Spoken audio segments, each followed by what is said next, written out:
கார்த்தி ரேவதி சீரியலில் இப்போ ராட்டகாசமான அருமையான எபிசோட் வந்திருக்குன்னே சொல்லலாம். கார்த்தி வந்து வேற ஒரு மாப்பிள வந்து பார்க்குறாங்க ரேவதிக்கு. வேற லெவலில் ட்விஸ்ட்டாக இருந்துச்சு. இந்த வீடியோ எனக்கு பிடிச்சிருந்துச்சுன்னா லைக் பண்ணி நம்ம சேனல் கண்டினியூ ஆதரவு வந்து தாங்க. ராஜராஜன்ட்டையும் மயில்வாகனத்துக்கிட்டையும் வந்து பேசுகிறாங்க அந்த இடத்துல. நம்ம கார்த்தி நம்ம போட்ட திட்டம்லாம் தவிடுபடி ஆயிடுச்சு, வேற ஒரு ஐடியா எதுவும் இருக்கா அப்படின்னு சொல்லி ரெண்டு பேரும் கேட்டோன்னே, ஒரு ஐடியா இருக்குது, அதுக்கு என் ஃப்ரெண்டு வந்தால் போதும். அப்படியா தம்பி, அவர் வந்தால் அந்த கல்யாணத்தை வந்து நிப்பாட்டிடலாமா? இல்லை மாமா, அவர் வந்தால் இந்த கல்யாணமே வந்து நடந்துடும். என்னப்பா சொல்கிற, எனக்கு ஒன்றும் புரியலையே. அவர் வந்தால் கன்ஃபார்மாக வந்து இந்த கல்யாணத்தை வந்து நடத்தி வைக்கிறதுக்காக வந்து வருவார் போல் இருக்கு. கார்த்திக் வந்து உறுதுணையாக இருக்காங்க. பார்ப்போம் யார் வரப்போகிறது. கார்த்தியோட ஃப்ரெண்டு தானே, அவரும் கார்த்திக் போல் புத்திசாலித்தனமாக தான் இருப்பாங்கன்னு மயில் வாகனலேருந்து எல்லோரும் தப்பாக புரிஞ்சிக்கிட்டு இருக்காங்க.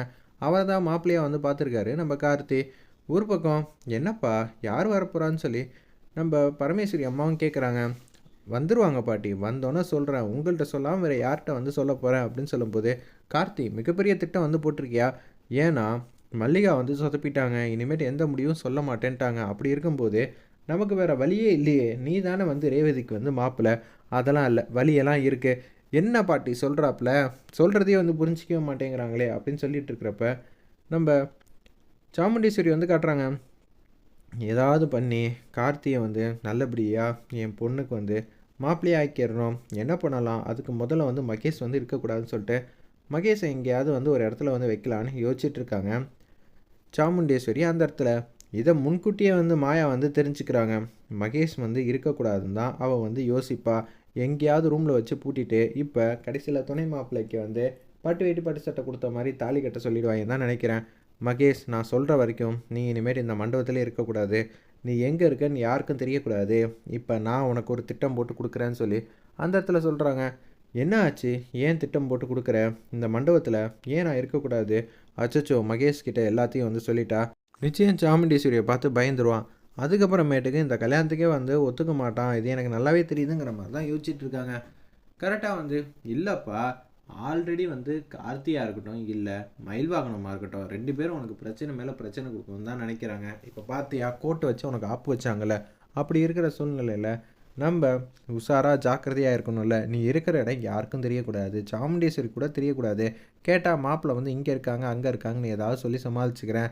கல்யாணம் பண்ணுறதுக்கு முன்னாடி மணமேடையில் வந்து உட்காரணும்ல, அப்படி உட்கார்ற வரைக்கும் நீ வந்து ஏன் கட்டுப்பாட்டுக்குள்ளே தான் இருக்கணும். மணமேடையில் நீ உட்காந்துட்டேன்னா அதுக்கப்புறம் யாரும் எந்த பிரச்சனையும் பண்ண மாட்டாங்க அப்படின்னு சொல்லி யோசிக்கிறாங்க அந்த இடத்துல. சரின்னு சொல்லிட்டு எங்கே வந்து மகேஷ் வந்து பத்திரமா வந்து வச்சுக்கலாம்னு சொல்லிட்டு யோசிக்கும்போது, நான் வேணா வீட்டில் வந்து இருக்கட்டா, சும்மானு இருடா, இங்கே இல்லைனா அடுத்தது நீ வீட்டில் தான் இருப்பேன்னு சொல்லி பார்க்க மாட்டாங்களா? வேறு யாருக்கும் சந்தேகமே படாத அளவுக்கு ஒரு இடத்துல வந்து இருக்கணும். சிவனாண்டி கிட்ட உதவி கேட்போமா அப்படின்னு சொல்லி கேட்டோன்னே, சிவனாண்டி வீடு, பண்ணை வீடு, அப்புறம் தோட்டம் துறவு, அடுத்தது எல்லாம் அங்கே தான் தேடுவாங்க. அங்கேயும் வந்து சரிப்பட்டு வரக்கூடாது. என் ஃப்ரெண்டு ஒருத்தவங்க இருக்காங்க, அங்கே வந்து போய் நீ இருந்துக்கங்கிற மாதிரி சொல்லிவிட்டு அந்த இடத்துல வந்து 4-5 பேரை வந்து மாயா வந்து கூப்பிட்றாங்க. இவங்க எல்லாம் உனக்கு உன்னை கவனமாக வந்து பார்த்துப்பாங்க அப்படின்னு சொல்லிட்டு இருக்காங்க அந்த இடத்துல. நம்ம மாயா, சரி மாயா, நீ ஏதோ ஒரு விஷயத்த வந்து சொல்கிற, உன் மேலே எனக்கு நம்பிக்கை இருக்குது, உன்னை நம்பாமல் நான் வேறு யாரை நம்ப போகிறேங்கிற மாதிரி சொல்லிட்டு அப்படியே அவங்க மாட்டுக்கு வந்து போகிறாங்க. சரி, இனிமேட்டு எந்த பிரச்சனையும் பண்ண வேணாம், நம்ம வந்து மாட்டுக்கு மாயா சொன்ன இடத்துக்கு போவோம்னு சொல்லிட்டு மண்டபத்தை விட்டு வெளியில் வந்து போகிறாங்க.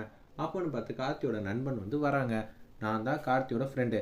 காலையிலேருந்து அவர் உங்களை பற்றி பேசினது தான் அதிகம். நீங்கள் இங்கே வந்துட்டா இந்த கல்யாணத்தை யாராலையும் வந்து தடுத்து நிப்பாட்ட முடியாது, நல்லபடியாக நடந்துடும் சொல்கிறாங்க. ஆனால் என்ன ஏதுன்னு தெரில, மாப்பிள்ளை வந்து எவ்வளோ பெரிய நல்லவன்னு எனக்கு நல்லாவே தெரியும் அப்படின்னு சொல்லி உள்டாவாக வந்து பேசிக்கிட்டு இருக்காங்க அந்த இடத்துல. என்ன மாப்பிள்ளை இப்படியெல்லாம் பண்ணுறீங்களேங்கிற மாதிரி ராஜராஜன் சொல்கிறாங்க. பின்ன அவனை கெட்டவன் கெட்டவன் சொன்னால் யாரையுமே வந்து நிரூபிக்க முடியல. அப்படியே கார்த்தியை வந்து நிரூபிக்கலாம், மல்லிகா வச்சு திட்டம் போடலான்னு சொல்லிட்டு பார்த்தா கடைசியில் அவங்களும் வந்து இப்படியெல்லாம் ஒரு விஷயம் நடக்கவே இல்லைங்கிற அளவுக்கு பர்ஃபார்ம் பண்ணுறாங்க. அதை வச்சு தான் வந்து பேசிகிட்டு இருக்கேன். கார்த்தி ஏதோ அடுத்த திட்டம் போட்டாப்புல, அது வரைக்கும் எனக்கு சந்தோஷம்தாங்கிற மாதிரி யோசிச்சுட்டு இருக்கிற மாதிரி காட்டுறாங்க அந்த இடத்துல. ஒரு பக்கம் உச்சக்கட்ட கோவத்தில் வந்து இருக்காங்க நம்ம மயில் வாகனம். என்னப்பா நடக்குது, அடுத்த திட்டம் என்ன?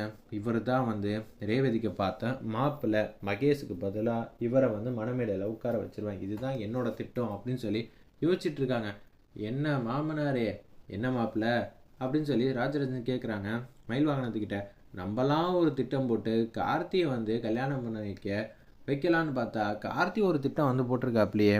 என்ன பாட்டி, உங்கள் பேரை என்ன சொல்கிறதே கேட்க மாட்டேங்கிறாப்லையா அப்படின்னு சொல்கிறப்ப கார்த்தி வந்து ஆல்ரெடி என்கிட்ட விஷயத்தை முன்னாடியே வந்து சொல்லிட்டா. தங்கமான பையன், இவர் மாப்பிள்ளையா ஆகிட்டாருன்னா ரொம்பவே வந்து நல்லா இருக்கும். நான் எப்படியோ அதே மாதிரி தான் இவரும் அப்படின்னு சொல்லிட்டு அந்த இடத்துல அந்த ஒரு நபருக்கு வந்து வெயிட்டேஜ் கொடுத்து பேசுகிறாங்க. நம்ம கார்த்தி சரிப்பா இருப்பினும் எப்படி அப்படின்னு சொல்லி யோசிக்கும்போது நீங்கள் ரேவதியை நம்பி இந்த பையனுக்கு வந்து கொடுக்கலாம், நல்லா பார்த்துப்பான் அப்படின்னு சொல்லி அந்த இடத்துல இவனும் பெரிய பிஸ்னஸ் மேன் தாங்கிற மாதிரி அறிமுகப்படுத்துகிறாங்க. வெயிட் பண்ணி பார்ப்போம்.